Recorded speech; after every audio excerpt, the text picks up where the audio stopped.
¿Qué tal?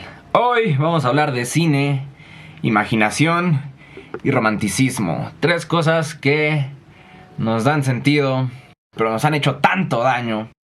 Estaba yo estudiando cine aquí en mi cuarto, como acostumbro. Me encanta porque para aprender de cine las películas se quedan cortas. Y es importante entonces ir a los libros. Y pues no solo a los libros de cine. Hay que revisar todo el arte posible, tanto la historia, todas las corrientes, los autores. Y también hay que ir a la mente de uno mismo. Hay que ir hasta la mente de uno mismo porque ahí es donde se deposita el registro de todas las obras de arte que consumimos. Y también en la mente sucede la interpretación de estas impresiones que tenemos. Así que pues yo estaba en medio de esto y de repente me conmoví mucho. Me conmovió descubrir la historia de John Keats, un poeta inglés que dejó su carrera de cirujano para dedicarse a la poesía. Y qué bueno que lo hizo, porque a los 25 años murió de tuberculosis. Él, en una de sus cartas a sus colegas, dejó escrito esto: no he dejado ninguna obra inmortal, nada que haga que mis amigos se enorgullezcan de mi recuerdo, pero he amado el principio de la belleza en todas las cosas, y si hubiera tenido tiempo, habría hecho que me recordaran. Pues se equivocó, porque al final su obra sí trascendió. La obra que ya tenía hecha hasta ese momento sí fue importante y trascendió. Entonces yo no evité sentirme identificado y conmovido, porque hay tantas historias por conocer, hay tantas obras de arte por disfrutar y tanto arte que compartir. Y muchas más cosas que valen la pena en este mundo y que no tienen nada que ver con el arte y que también deberíamos compartir. Vivir en el siglo XXI es algo muy duro, en mi opinión. A veces en este mundo es difícil encontrar las cosas que en verdad valen la pena. O es muy fácil distraerse de lo que en verdad es. Y entonces yo también quiero crear y dedicárselo a este mundo que amo, pero que es muy difícil de amar. Amar este mundo es muy difícil. Y entonces yo me convenzo de que tengo la paciencia, pero no sé cuánto tiempo tenemos. Y por suerte para mí, la lectura y el estudio del arte y del cine es algo que me hace muy feliz. Y por eso sé que vale la pena lo que tengo que compartir. Y así que quiero compartir mis sesiones de estudio que hago aquí en mi cuarto. Entonces empezaremos con un libro no tan denso, pero sí un poquito, o bueno, tal vez sí lo es. El libro es El cine y la imaginación romántica, de Frank McConnell, un libro de los 70s. Este libro intenta describir el retorcido sentido del cine. A menudo se dice que el cine es como un sueño, pero está tan involucrado con la realidad y nos impacta tan directamente, tanto a un punto en el que el cine mismo es un sueño de nuestra realidad, o quizá una pesadilla. A ver, el sueño es un artificio de la imaginación, así lo podemos ver en este caso. Y el cine a su vez también es un artificio configurado por la imaginación. John Keats, el vato al que les acabo de citar y que murió de tuberculosis a los 25, decía que lo que la imaginación capta como belleza debe ser verdad. Este es un ideal romántico. John Keats perteneció a la corriente del romanticismo y fue uno de sus exponentes más interesantes. Pero bueno, a Keats le encantaba hablar de sus ideas del arte y de la imaginación. Decía también John Keats que la imaginación del ser humano puede compararse con el sueño de Adán, quien al despertar se encontró con que era verdadero. ¿Esto qué significa? ¿Qué chingado significa? ¿Referencias bíblicas? ¿Qué? ¿De qué me estás hablando? ¿No que veníamos a hablar de cine y arte e imaginación?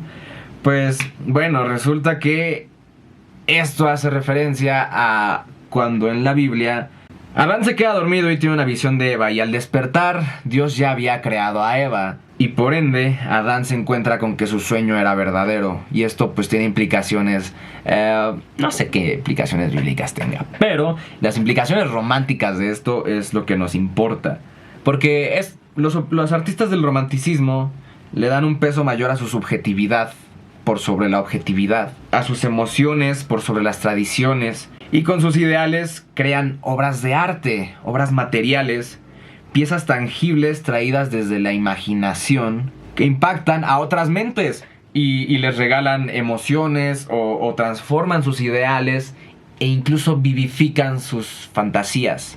Y bueno, después del romanticismo, siglo XIX, el cine no tarda en hacerse presente. Y el cine es ya un medio completamente tecnológico. Es un arte sintético que lleva lo dicho anteriormente a una escala mucho más bestial, porque el cine implica el sometimiento de las emociones, ¿ok? El cine somete las emociones a la realización de un sueño que primero que nada es estético, en ocasiones puede ser intelectual, pero casi siempre es el pretexto estético, una fantasía estética que hay que consumar y por la que es sensato movilizar tantos recursos. Entonces es interesante, ¿verdad? Porque esto se puede pervertir muy fácilmente. El cine entonces llegó para encarnar escenarios mentales y emocionales que el ser humano ha tenido y representado desde su origen. Algunas características de lo cinematográfico, claro que han estado presentes desde el inicio de los seres humanos, desde que reconocemos nuestros sueños y desde que nos damos cuenta de que pues, también somos capaces de configurar la realidad no siempre a nuestra disposición. O tal vez sí, eso es lo interesante, ¿no? Porque cuando estamos soñando no controlamos lo que se representa aquí, ¿no? Las películas que se crean aquí en la cabeza. Pero cuando estamos despiertos también somos capaces de imaginar cómo sería estar del otro lado, cómo se ve mi espalda. Soy capaz de imaginar eso. Y más cosas. Entonces sí, definitivamente hay algo que hace nuestro cerebro que yo por eso digo que el cerebro también es una máquina de cine. Y eso, pues vaya, es desde antes de que el mismo cine como medio existiese. Entonces, hay muchos antecedentes del cine. Aquí no me puedo detener todavía tanto en ellos. Incluso me falta aprender mucho más de eso. Pero tengamos eso como base. Todos estos escenarios mentales y emocionales que acabo de mencionar son de los que también brotan las demás expresiones artísticas, no solo el cine. Insisto, el cine es muy joven como arte. Pero respecto a las demás expresiones artísticas, el cine es mucho más evidente. Y quizás está más peligroso. Porque pues, no solo nos representa a detalle, no solo nos entrega una imagen que es como un espejo, sino que deforma nuestra propia percepción de nosotros mismos. Y eso claro que impacta en la realidad, porque al cambiar nuestra percepción de nosotros mismos también va a cambiar nuestro comportamiento y va a cambiar el cómo tratamos a las demás personas y el sentido que le queramos atribuir a nuestra vida. Pues puede, si no está regulado, si no está bien dirigido, pues se puede ir al carajo una sociedad nada más por su representación de sí misma. Esta es mi hipótesis con base en lo que he aprendido de este libro que voy a seguir repasando. Entonces el cine se establece como una contrarrealidad en la que quizá mostramos a los seres humanos más guapos, ¿no? Y esto es preocupante cuando reconocemos que el cine responde no a los intereses del alma humana, ¿no? Ni del espíritu humano, sino a los del capital.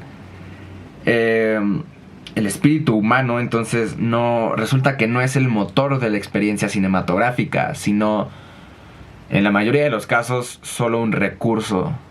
Y pues yo encuentro que eso es un problema, porque así se cae en muchos problemas de deshumanización y de exacerbación del arte, y entonces así es como llegamos a conferirle una autoridad a los artistas que la mayoría de los casos no merecen, o un elogio que tal vez sí merecen, pero que también deforma su personalidad, y eso los lleva a oprimir sistemáticamente, y por eso es preocupante. John Keats, que se dedicó a la poesía, ya ubicaba este peligro de la simulación de la personalidad en la literatura. Las similitudes que existen entre el medio literario del romanticismo, incluso la herencia del romanticismo a el cine que tenemos hoy en día están directamente relacionados. Entonces, aunque no sea el mismo formato ni el mismo medio como tal, definitivamente sí hay unas cosas que Entonces este libro nos ofrece una descripción del retorcido sentido del cine, que es muy ambiguo y muy curioso, y esto retuerce también nuestro sentido de la verdad. Y pues en una sociedad en la que tenemos tantos problemas para encontrar la verdad, es para mí un tema importante, ya que me interesa el cine y me interesa la gente que ve el cine.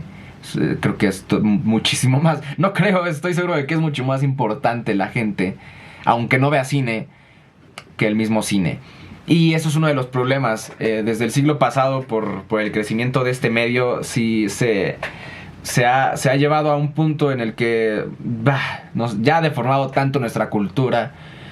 E insisto, oye, este libro se escribió en los 70s. Definitivamente no estaba preparado para todo lo que iba a pasar a partir de la llegada del internet.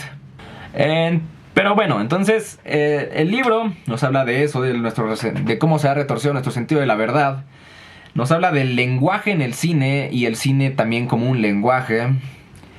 Esto me interesa mucho, que es también la política en sus facetas más cotidianas de normalidad. Porque pues bueno, ya que estamos sometidos a la experiencia del cine, es muy fácil pensar que ahí en medio uno puede instalar una propaganda, ¿no? Como siempre, como históricamente también siempre termina usándose el arte, ¿no? Como medio propagandístico o incluso como un recurso de guerra. Sí, vaya. Y finalmente también nos habla de los géneros en el cine, de la personalidad y de la actuación de cine, de todo lo que se sacrifica al poner a seres humanos frente a una pantalla para que otros seres humanos los vean y los idealicen. ¿Qué sucede con eso? Para John Keats otra vez tiene la clave. Dice que la creación de la obra literaria implica un intercambio con la realidad, ¿de acuerdo? Es un intercambio complejo y potencialmente peligroso, porque, cuando el poeta romántico intenta convertirse en el sueño de Adán y crea una contrarrealidad fantástica tan bien estructurada y detallada, que claro que está basada en la realidad cotidiana, pero al ya pasar por una mente, pues ya está mediada por sus ideas y demás desmadres mentales, ¿no? Sus chaquetas mentales y todo eso. Gracias a la imaginación esto se convierte en algo real. Algo ficticio se convierte en algo real gracias a la imaginación. Y lo sorprendente es la profunda semejanza que se puede observar al contrastar el visionario mundo ficticio con la realidad cotidiana de acá afuera, desde la que nosotros nos metemos a analizar las obras de ficción.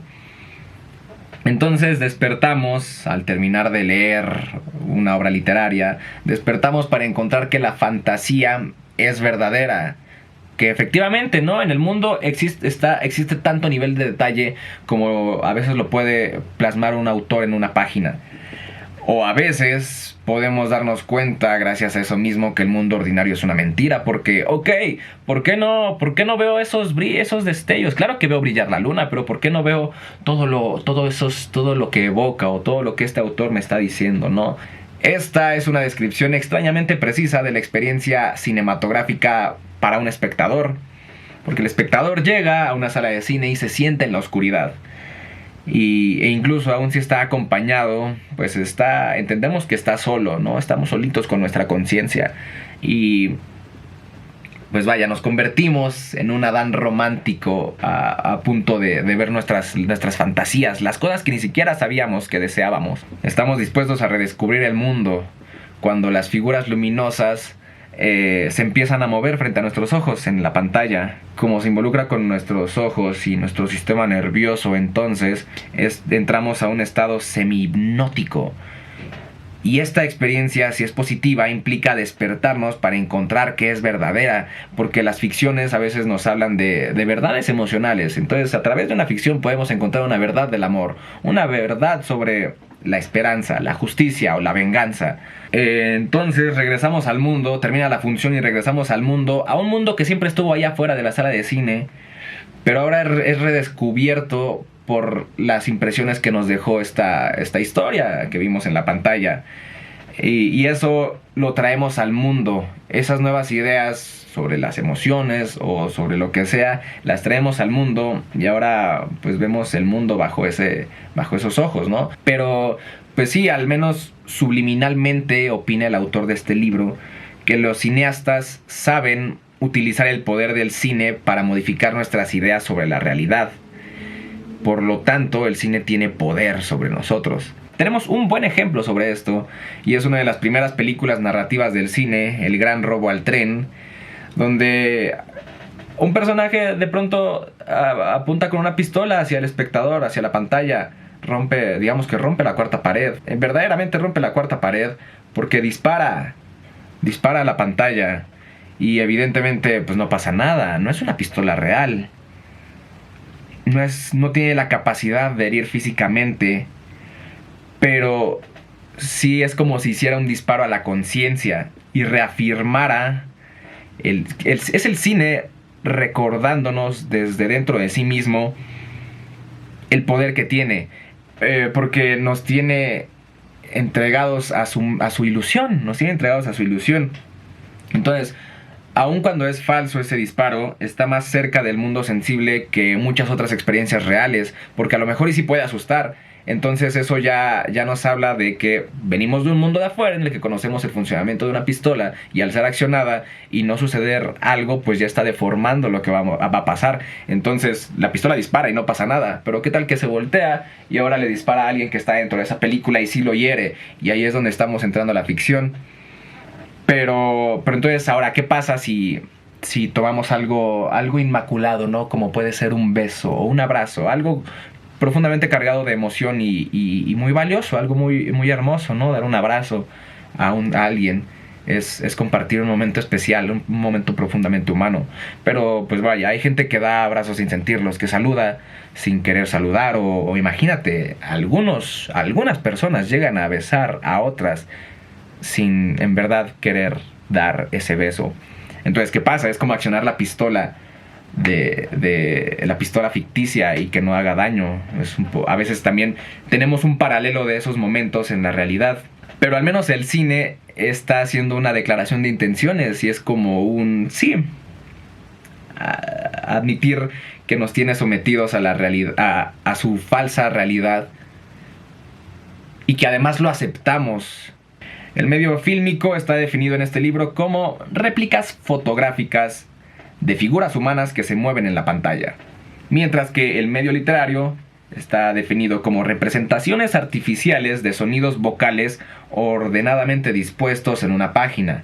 Las palabras son estas representaciones artificiales de sonidos vocales y se disponen en una página para crear significado. Entonces sí, definitivamente son diferentes, son medios diferentes, pero en medio de las similitudes que tienen y de la herencia del romanticismo que aquí está contemplando, pues hay muchas cosas que entender al respecto. Nos habla también de uno de los problemas del poeta romántico, y es que al creer que las imágenes que vemos en nuestros sueños, pues nosotros al despertar y ya conscientes les encontramos una narrativa o un sentido dramático y visual, pues estamos comparando la creación de nuestra mente, la creación aleatoria de nuestra mente, con la fuerza creadora de un dios. Y eso, pues tampoco creo que termine tan bien. ¿Qué más? Otro recordatorio de otro autor, Gombrich, dice: toda la tradición realista de la pintura en Occidente procede de la influencia de la epopeya homérica. ¿Y por qué nos cuenta esto? Porque ya en la literatura hablábamos de esta representación de las imágenes, ¿no? Esta artificialidad. Las palabras nos evocan imágenes. Ya como sea, nos evocan imágenes. Al menos eso pongámoslo como base. Entonces, al exponer discursos a través de las palabras, se evocan estas imágenes y se elevan los mitos, ¿no? Pensemos no necesariamente en la literatura, pero en la prensa, ¿no? Cómo es capaz de enaltecer a un ciudadano que vivió un suceso inesperado, y eso lo puede convertir en un héroe, en un villano, en la escoria de la sociedad, en alguien que tiene que ser salvado, en un mártir. A través de las palabras se puede elevar el mito. Y ahora metemos el cine a la jugada el asunto es que son imágenes tan nítidas y que además se mueven de veras, que por eso es una sumisión de sentidos tan crucial y a la que tenemos que poner tanta atención, e incluso pues continuar. Y por eso para mí es importante continuar esta conversación. Yo sé que nos va a llevar hacia algo increíble, así que si quieres saber a dónde, tienes que acompañarme en este proceso de aprendizaje. Entre los ideales del romanticismo también se empezó a ver al universo o al cosmos como un mecanismo repulsivo e inhumano. Y bueno, en fin, el propósito, esta sigue siendo la introducción del libro, nos está exponiendo a grandes rasgos de lo que se va a tratar. Y uno de sus propósitos es pensar en las dos tendencias principales de la imaginación moderna. Por una parte, la literatura posromántica y el cine. El imaginario moderno sí que está tejido de la imaginación cinematográfica, de todo lo que el cine nos ha mostrado en pantalla, en nuestro caso dominado exclusivamente por el mercado estadounidense. Y pues la literatura posromántica, de la que, claro, se ha bebido en toda Europa y posteriormente en el resto de Occidente, como se le dice a nuestro lado del mundo. Y pues esto fue en los 70s y se queda muy corto para lo que después sería la llegada del internet y lo que tenemos hoy en día, que es el TikTok, el YouTube y estos, donde incluso suceden estos esfuerzos vocales y visuales como el que estoy haciendo en este momento, porque creo que tiene sentido. Yo creo que va a tener sentido. Incluso la interpretación de lo que yo estoy poniendo en esta pantalla en este momento va a generar un nuevo sentido de este texto, de mis palabras y de lo que ustedes están viendo, y eso también me parece interesante y es una de las razones por las que hago este experimento, que más que experimento yo espero se quede aquí con nosotros un buen rato. Me encanta revisar los libros de cine y hacer notas de libros de cine, pero más me gusta platicar esto. Y no siempre hay alguien dispuesto o con el tiempo en medio de su rutina ajetreada y profundamente importante y dedicada a otros seres humanos para hablar del cine y sus asunciones de la realidad y lenguaje y creatividad. Esto tendrá sentido en algún momento y no importa cuándo. Vamos con otra referencia. Entre nuestras conclusiones de hoy está que el cine tiene poder, visto tanto como un solo escaparate, una visión de la naturaleza, tanto como un análisis de la naturaleza misma.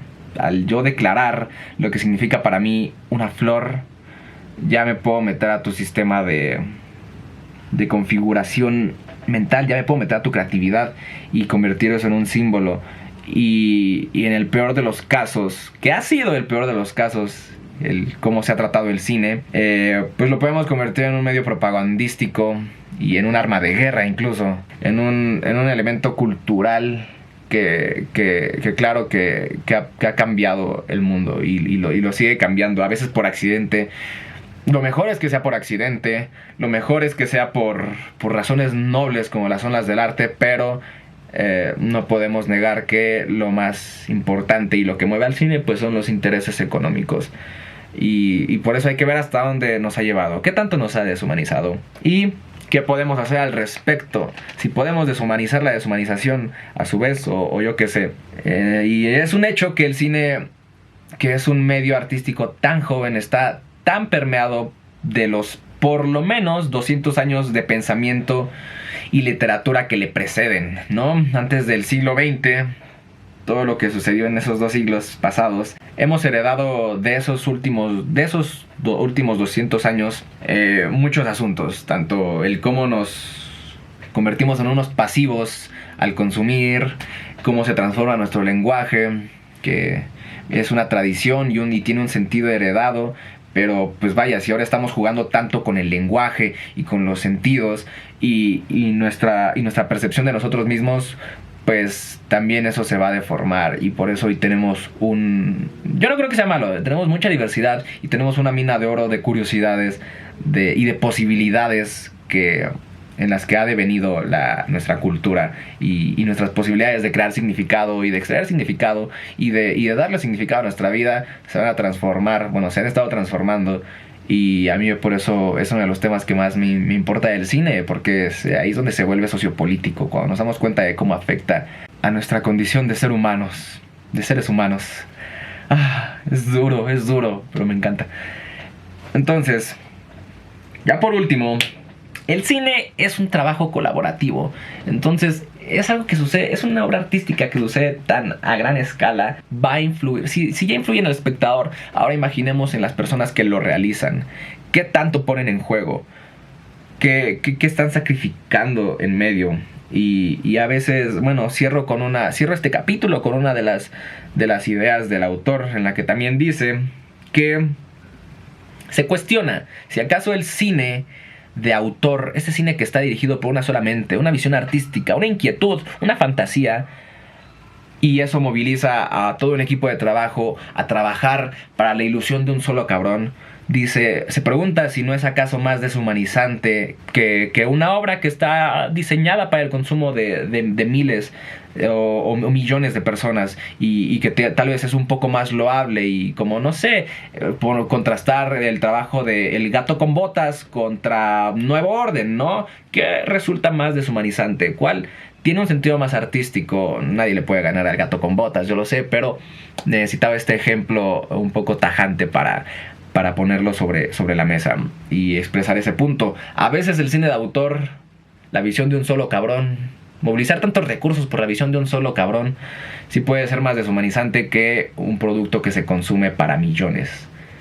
O no si lo hace Disney, ¿verdad?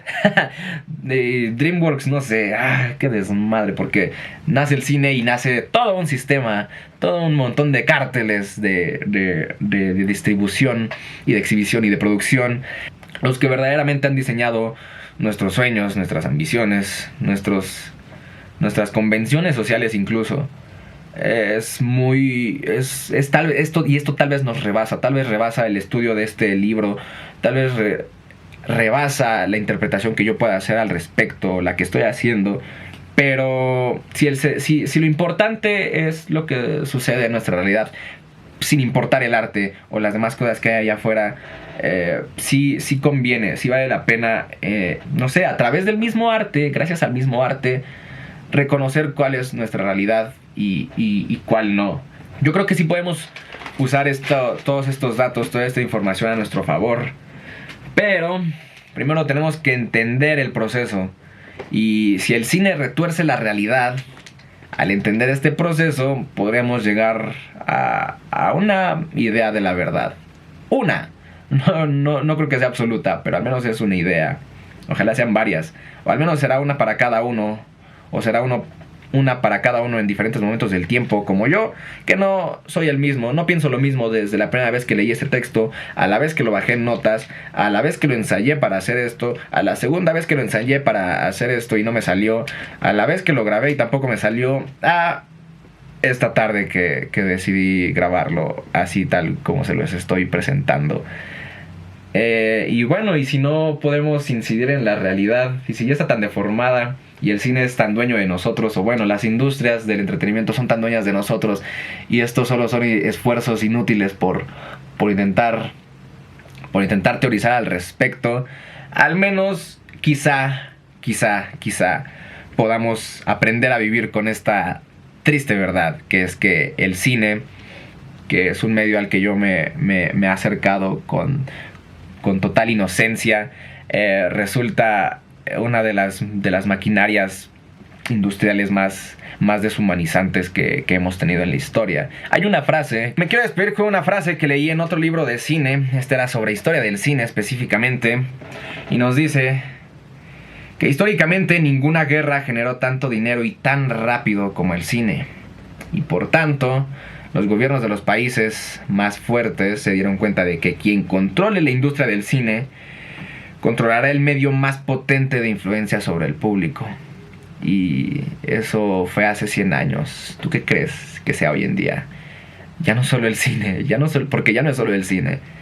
Hay muchas más cosas de las que dependemos, hay mucho más entretenimiento. Ese es el problema, por eso es importante estos temas para mí. Para que si no podemos cambiarlo, al menos aprendamos a vivir con ello. Pero es importante mencionarlo, es muy importante reconocerlo. Hasta pronto. Gracias por estudiar conmigo.